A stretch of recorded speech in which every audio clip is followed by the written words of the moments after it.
Dr. Manikumar to start his FAQs on neonatal jaundice. I think definitely he should have put up a lot of questions. I think a lot of more questions also will crop up for this topic. Welcome, Dr. Manikumar. Yes, sir. Thank you, sir. Yeah, good evening, everyone. And first of all, I would like to thank the organizers for giving me this opportunity to deliver this talk. And the coming 25 minutes or so, I'll be dealing about the frequently asked questions in neonatal jaundice. So jaundice, literally everyone will be treating neonatal jaundice. And my overview is to cover the simple physiological aspects with the common etiologies and the recent guidelines which have changed some of the recommendations regarding screening, phototherapy, and other alternative therapies, and a brief note about cholestatic jaundice. So this is going to be my overview, and I hope my slides are visible clearly, sir. Yeah. I think my slides are visible, right? Yes, sir. You are audible and your slides are visible. Yeah, thank you, sir. Yeah. So coming to the physiological aspects, we all know that bilirubin is formed from hemoglobin. So the heme gets converted to biliverdin. I'd just like to stress upon only one point here. The step where biliverdin is converted to bilirubin is very unique to humans. It is an energy-dependent step which is inherited through the generations actually. So because all the birds will excrete it as biliverdin. So the stools of birds are green in color, and we only pass yellow stools because we use some energy to convert it to bilirubin. All I want to say is that bilirubin is beneficial. It is an antioxidant. So this energy dependent step is evolutionarily preserved to have a survival advantage, basically. So bilirubin, some amount of bilirubin is good for health. So that is one thing which I want to stress upon. We'll come to that later on how it is applied clinically. And after being liberated, it gets bound to albumin in the circulation, and it enters the liver through ligandin and gets converted to conjugated bilirubin and gets excreted through the transporters, the multidrug-resistant protein 2 and 3, to the gut, where it is converted to urobilinogen or stercobilinogen and is excreted through the urine or stools. So this step is also important as the excretion is both through stools and urine. And all those stars indicate where the newborn is deficient at. There can be some increased production, deficiency of ligandin, decreased enzyme deficiency. So all these will contribute to the high risk of jaundice in the newborn period. So literally all babies develop some amount of jaundice. So how do we define jaundice is that we typically use the specific nomogram. Previously, they say that more than 15, we call it as hyperbilirubinemia. The strict definition will be more than 95th centile for on the specific Botany nomogram. In more than 35 weeks, preterm babies, it's not clearly defined actually. So why do we worry? Because any jaundice, however high it is, even if left untreated, will settle on its own after some point of time. Even if you treat it or not, it will reach a peak and it will come back to baseline after some point of time. But till then, there is some increased risk of bilirubin-induced neurological dysfunction because bilirubin crosses the bilirubin barrier and it affects the brain tissues. So there can be some acute manifestations which we call as acute bilirubin encephalopathy, or there may be some chronic manifestations or a permanent sequelae which we call it as the connector spectrum disorders. So these connector spectrum disorders typically include a chorioathletic CP and some dental dysplasia, gaze palsies. So these are the hearing defects. Hearing defects are the commonest things which we see in the long term. So these will be the concerns why we have to treat neonatal jaundice beyond a particular level. So how are we to find these acute bilirubin encephalopathy? We have what is called as a bind score. So this bind score, it typically based on 3 parameters: mental status, your neuromotor tone, and your cry. So basically these 3 parameters reflect where the bilirubin is getting commonly deposited in the brain, where it can go to the cortex and affect the mental status, where it can affect the basal ganglia and affect the tone, and where it affects the brainstem and can affect the cry. So this modified bind score will also include a brainstem evoked response autometry or automated auditory brainstem response. So by this, early encephalopathy is reversible completely. So it's very vital to identify that at the early stage. If it is very late, it is mostly irreversible actually. So this is the typical opistotonic posture which we want to avoid. We should not see such a baby hereafter. That should be our aim basically. So what are the common etiologies? Why should we know about this? Because this literally the common things are relatively common. First thing, whenever there is the onset of jaundice less than 24 hours, we always think of hemolytic disease. The common things would be RH, ABO, and if it is not there, even a minor blood group incompatibility is the next common thing which we see actually. And if the onset is in the typical range of 24 to 72 hours, it's the typical physiologic jaundice. And it could all the other pathologic variants could be something like a cephalomatoma or a breastfeeding jaundice is the very common cause. So here I would like to stress upon this breastfeeding jaundice because what is more important in identifying this cause as the reason for your jaundice is that it's just a manifestation of some other problem. Here the main problem is inadequate breastfeeding. And it's like giving paracetamol for fever. Fever is because of some other illness. We just give paracetamol and we can't expect the fever to settle down on its own. So something like that. It's breastfeeding jaundice. The problem is poor feeding. Jaundice is one of the manifestations. By just putting phototherapy, we can't treat it. We have to correct the underlying issue of poor feeding. That is the most important thing that we have to do. So that is just a manifestation. Keep that in the back of your mind actually while treating. And if onset is beyond that, still some amount of breastfeeding jaundice has its onset in 72 to 7 days actually. And especially if it goes after some 10 to 14 days, we think of breast milk jaundice, hypothyroidism, and some other partial intestinal obstruction, or even pyloric stenosis can manifest like this actually. Yeah. So how are we to identify this? So now we have what is called as the, we do follow this Kramer's rule. Sorry. We do follow this Kramer's rule for a longer time. So he described typically 5 zones with varying levels of jaundice. And but the problem is that though this is the only assessment which is done in most of the SNCUs, as I could see, still it requires some experience, or rather I will call it as a local experience, because many of those SNCUs are ill-lit, so that it might be very difficult to assess. So it requires some time to adapt to your particular area to find whether there is having some jaundice or not. So always get some fresh sunlight, which is very abundant in our place.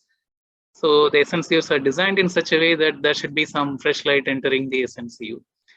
So the studies, even in light-skinned individuals, consistently show a correlation coefficient of 0.35 to 0.75, meaning it's a weak to moderate level of correlation only. And in fact, the one of the authoritative speakers in bilirubin metabolism, Dr. Maisels himself has told in a lecture that bilirubin eyes do not exist. So it is neither objective nor reliable or accurate. Nearly 60% of newborn infants in a study are misclassified. One will say it is zone 3 and another person will say it is zone 4. The internal observer reliability is very poor actually. So what are the other screening methods? And traditionally what we call as the in-gram micrometers, just it's a slide-like thing, transparent slide, which we have to press in the nose and compare with the color which is best. So those are one thing. And nowadays, I think this Bilicam is going to be the future actually. And previously, it is very complicated where we have to attach a camera to a cell phone. But nowadays, most of the cell phones, high-end cameras, they are inbuilt in that. And the future is going to be that actually. You just have to place some color cards over the baby for comparison and just take a picture, and that will give the amount of bilirubin. Still, this is investigation right now. So what is being used even in most of the SNCUs is the transcutaneous bilirubin monitoring. So this dragger JM103 is being supplied to most of the SNCUs. And these typical transcutaneous bilirubinometers have some algorithm to correct for the closely related pigments, which include hemoglobin also. So here in JM103 by Drager, they use a short optical path and long optical path to take care of melanin. And so there are some algorithms to look for that. And this correlation coefficient is very high, literally 0.7 to 0.97 for screening. And the only disadvantage is that it can't read above 20, it becomes unreliable actually. And in the normal range, it's usually reliable. And the NNF gave a clear recommendation that transcutaneous bilirubin may be used to screen in term and preterm neonates. And if values fall within 3 milligrams per deciliter above or below, roughly 3 to 0.9, we have to check with the serum bilirubin. So this takes care of most of the time, whether you want to prick the baby or not to look for a bilirubin. So this has to be done routinely for all babies, and that's what is recommended actually in Western setup. At least where it is available, you can use that definitely. Only disadvantage is that it becomes unreliable during phototherapy. Now the reliability becomes up to 0.47, which is really something like weak to moderate.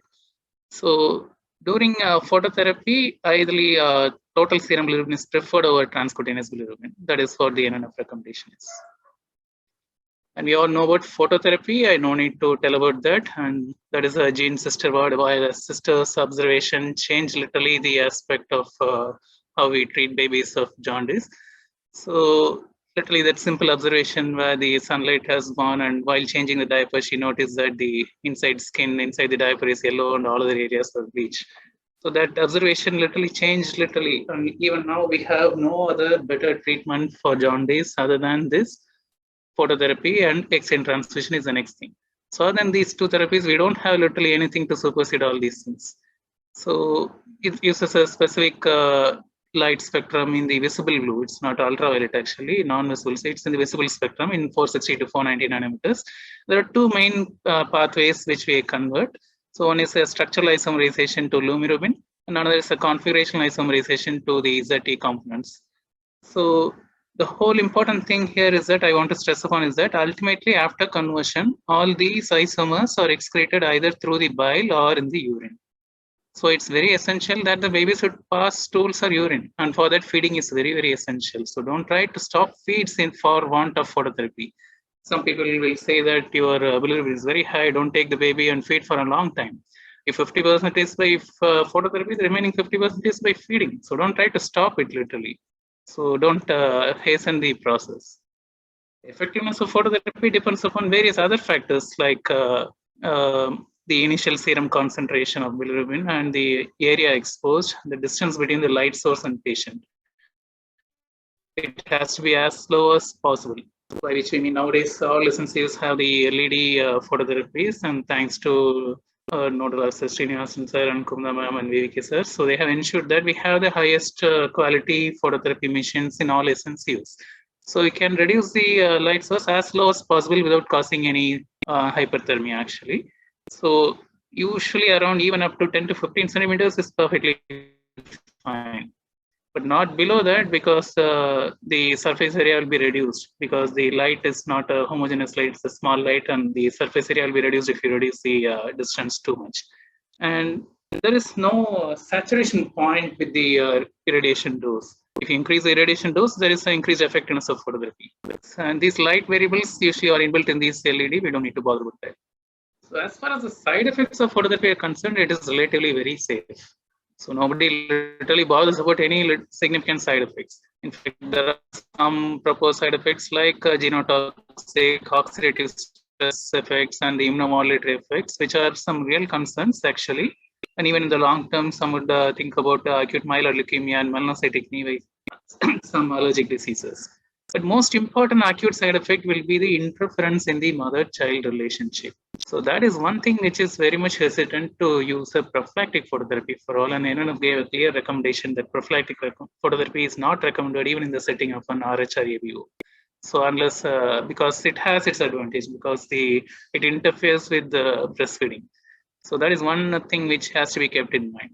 So again, based on the same concept, and we use typically the AAP guidelines or the NICE guidelines. So these are the recommendations by NNF.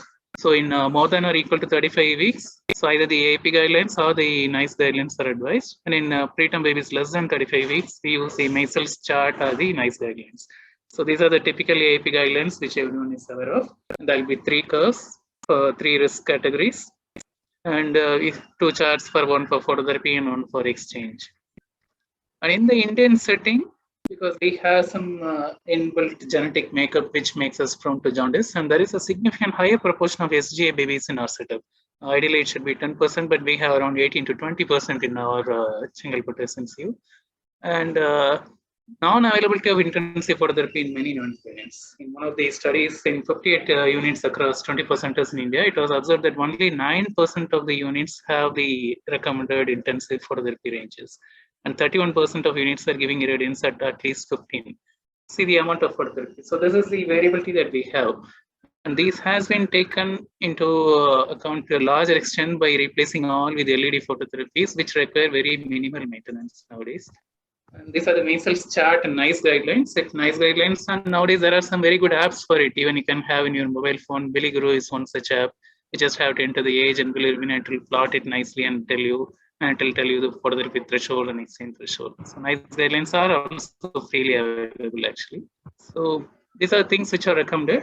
And coming to phototherapy, it should be the one thing which we want to avoid is the disturbance with breastfeeding. So ideally recommended is that we should start phototherapy at the mother's side whenever possible. That's easily said than done most of the times. I do agree upon that, but generally we try to start phototherapy at the bedside as much as possible. And we have the concept of NICU coming, and where we try to put as much as possible along with the mother. And no routine changes in body positions are recommended, and continuous phototherapy with occasional changes, nappy changes, and breastfeeding interruptions are allowed in between. So intensive phototherapy is the norm. Whenever we talk about phototherapy, it's equated with intensive phototherapy nowadays. So it can be a single or multiple devices. Multiple devices preferably used when the irradiance from a single device is low. That is a typical scenario where it is considered actually. And well, how frequent we have to measure bilirubin? That is the next question, and that's only on an expert consensus. No rigorous studies regarding that. And usually, when values are near exchange, we repeat it once in 4 to 6 hours to make sure that the phototherapy, that the bilirubin values are settling below exchange. And once it has come to stable levels, we repeat once in 12 hours if needed.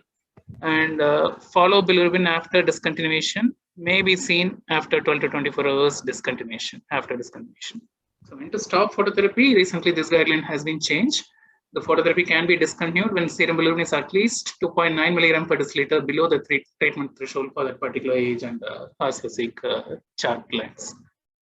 So a single value below this value is enough to discontinue phototherapy in non-hemolytic jaundice, where if it is a hemolytic jaundice, we need 2 values below the threshold to stop it, to ensure that the rebound won't be crossing too high. So that is the recommendation, recent recommendations. And the other important therapy is exchange transfusion. So we decide whether to do based on the chart value and also the level of sickness in the baby and the likely etiology and the presence of encephalopathy, bilirubin encephalopathy. So this chart indicates that as the level increases, the free bilirubin levels increase exponentially. You have to keep that in mind. So it's not just a linear association. As the values increases beyond your exchange cutoff, it increases exponentially.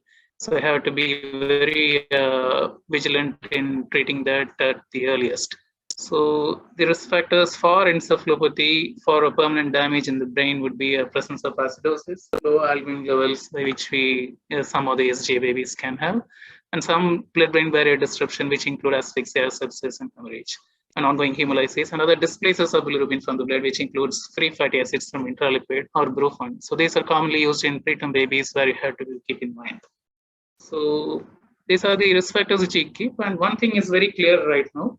Previously, they have recommended intravenous immunoglobulin for alloimmune history and due to ABO or RH incompatibility. And that was based on a Cochrane review, though it is equivocal. AAP gave a recommendation previously to administer IVIG when the near exchange values. But now the recent 2018 Cochrane update, they have placebo controlled trials which are included in the study, though it is a very small sample size. They are of enough evidence of moderate quality, which is very difficult to shrug off. And they gave a very clear recommendation that IVIG was ineffective in preventing exchange transfusion or top-up transfusion. So this is when placebo control studies have changed the outcome literally. When without a placebo, they show that they are useful, and placebo control studies say clearly that it is not useful. So it's it's about not the use of exchange alone, it's also for the need for top-up transfusion, duration of phototherapy, and the incidence of long-term disease. So they gave a clear recommendation that IVIG is not recommended either prophylactically or therapeutically. So the next thing is that breast milk jaundice, various theories are put for that. So ultimately, I would like to stress upon here the same thing. Bilirubin, some amount is beneficial. We should not neglect that fact. So we should not try to rigorously bring the values to 0 or so. So especially this, we think of breast milk jaundice when it goes at somewhere around 2 weeks of age. So at this age, usually the blood-brain barrier is also mature. So the risk of your bilirubin crossing and affecting the blood-brain barrier is a little bit low. And breastfeeding discontinuation is not recommended either for diagnosis or for treatment of breast milk jaundice because it is usually a benign and self-limited conditions. may require phototherapy as per the guidelines for a brief period of time. And with the LED phototherapies, very intensive phototherapies, and we can have some reduction even after some 10 to 14 days of age. All the other alternate therapies like albumin prime fried to extend transfusion, zinc, phenolphthalein, fibrates, agar, tin methoxyphenols. So all these are not recommended. So just underlines the fact that nothing is going to compete with your phototherapy, which is considered far safer and far easily available nowadays. So all those have literally lost interest nowadays. The only thing is that fluid therapy, especially in the setting of breastfeeding jaundice, especially when it leads to severe hyperbilirubinemia while awaiting instant transfusion or in the near exchange range, fluid supplemented infants are less likely to require instant transfusions. You can consider fluid therapy 10 ml per kg per hour for 6 to 8 hours. So that is the thing that which we need to do. And all these high bilirubin babies need to be followed up with BERA before 3 months of age to identify any hearing dysfunction and needs to be corrected appropriately.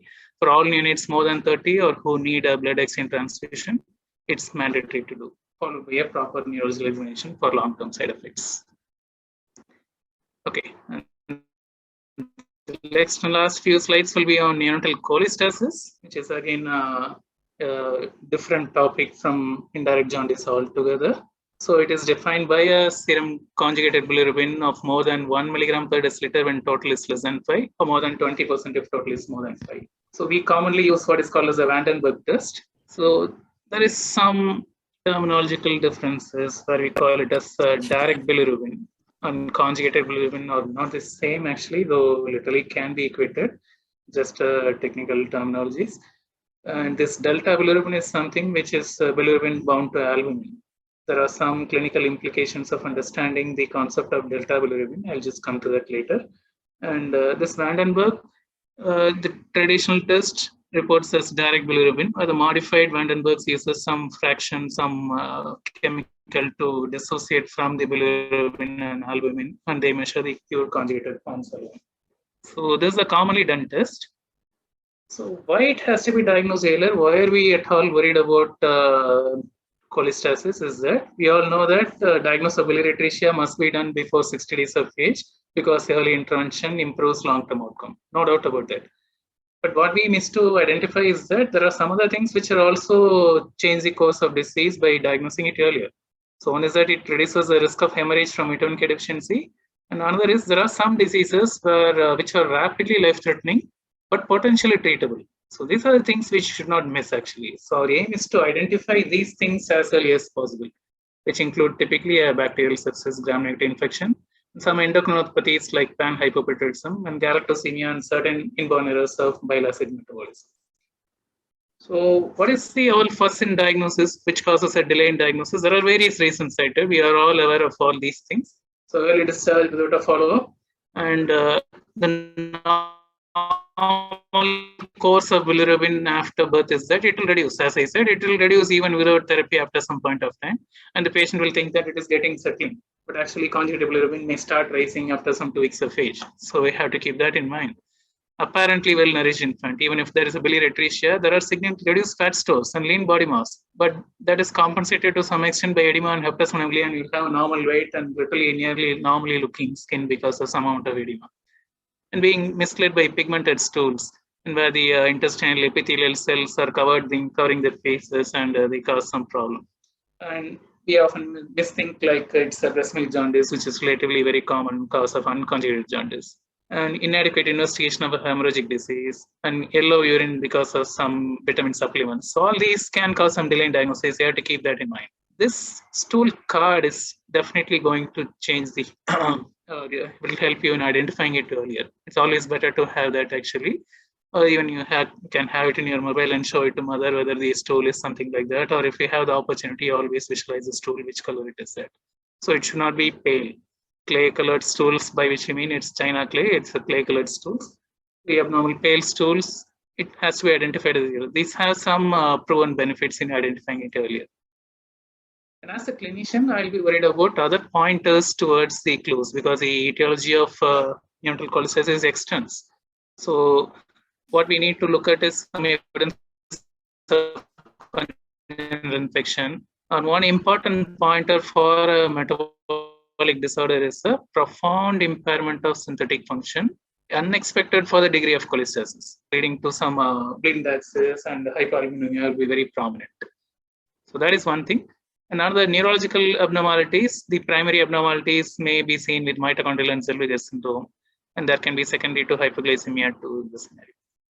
And other clinical pointers like dysmorphic facies, congenital malformations, and choledochal cysts, which can present to the mass in the right upper abdomen, also has to be identified.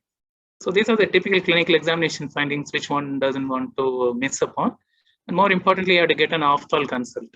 So off-thal consult is mainly you can to look for evidence of Alagili syndrome, a posterior lenticonus, optic nerve hypoplasia, or choroidal retinitis in congenital infections, or cataract or coloboma in certain syndromes.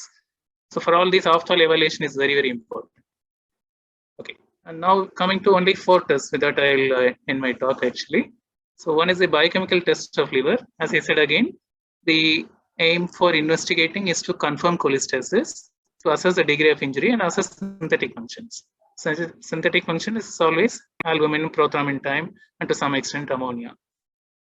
And assess degree of injury by hepatocyte injury by using the liver enzymes. Confirm cholestasis by taking bilirubin. So again, I have to keep in mind that whenever there is some poor hepatic synthetic functions early during the course of illness, we often think of inborn errors of metabolism or intra-retinal infection. And in most of these metabolic disorders, you can typically see that the liver enzymes are normal because the liver injury is apoptosis rather than necrosis. So you don't get a raised liver enzymes in these. And by including GGTP in your gamma glutamyl transcriptase in your panel, you can identify certain disorders where you have a low GGTP and high serum alkaline phosphatase. This combination is very peculiar for certain bile acid synthetic defects and BRIC and PFAC, benign recurrent intrahepatic cholestasis and progressive familial intrahepatic cholestasis. Coming to ultrasound, I just want to clarify only one thing, which is a very common mistake done by most of the PGs. Whenever there is some obstruction distally, you get dilatation of the bile ducts. That is what is expected. But in biliary atresia, the problem is not just an obstruction, it's a dynamic obstruction. By which I mean the ductal proliferation progresses from distally into the liver. So literally all the biliary ductules are involved. So you don't get dilatation of the common bile duct in case of biliary atresia. Whereas in case of some choledochal cyst or other things, you can get a biliary duct dilatation, bile duct dilatation. So this bile duct dilatation, if present, you have to rule out surgical causes. That is, it's not a feature of biliary atresia. So features of biliary atresia will be non-visualized or small or absent gallbladder and CVD, and hypertrophic hepatic artery. And if Doppler ultrasound is there, you can look for the DART sign, which are rare literally. And the triangular cord sign, though it is specific, it is very rare. It's present only in around 15% of biliary atresia. So other thing is liver biopsy. I would stress more importantly, this is the most useful investigation. It is relatively safe. It can be done under local anesthesia and sedation. And it is the single most important investigation. It's 90% specific for diagnosing biliary atresia. Can be ambiguous in 10%, especially if done early. And 3 important things you can get information. Either it is these 3 are the typical patterns. You have to just fit in with this pattern as much as possible. In late stages, everything will be necrosed and you will not be useful. In early stages, you can see for evidence of bile duct proliferation, which is very typical for biliary atresia, or giant cell transformation, which is very typical for neonatal jaundice. And there can be some paucity of bile ducts, and the various spectrum of disorders can be seen. There is a paucity of bile ducts. Coming to scintigraphy, this is more of it has a limited role, as I can say, and withholding biopsy for doing a scintigraphy is not acceptable. The sensitivity of scintigraphy can be improved by pre-treatment with phenolton for at least 3 days. It's expensive. It's relatively poorly specific. There are 2 things which you can see in scintigraphy. One is the uptake of hepatocyte function and the excretion of the isomer. So the uptake is a function of hepatocyte. So in hepatitis, you get reduced uptake but normal excretion. In biliary atresia, you get normal uptake but no excretion. So these are the 2 things that you can see. One is uptake and excretion, which can be help you in some amount of diagnosis. And coming to the medical therapy, this is what I say. there are certain treatments, medical treatments available for some of the aspects of your neonatal cholestasis. Keep that in mind and investigate rigorously for this so that you won't miss a treatable cause. For example, dietary treatment modifications are available for galactosemia, fructose intolerance, and tyrosinemia. And nitisinone is a drug for tyrosinemia. And you can intake of foods rich in protein and lipids will change the course, and you can supplement with pyruvate in case of lectin deficiency. And folic acid can be useful instead of UDCA in defects of bile acid synthesis. There are some other diseases like Niemann-Pick disease where the enzyme replacement therapy is available.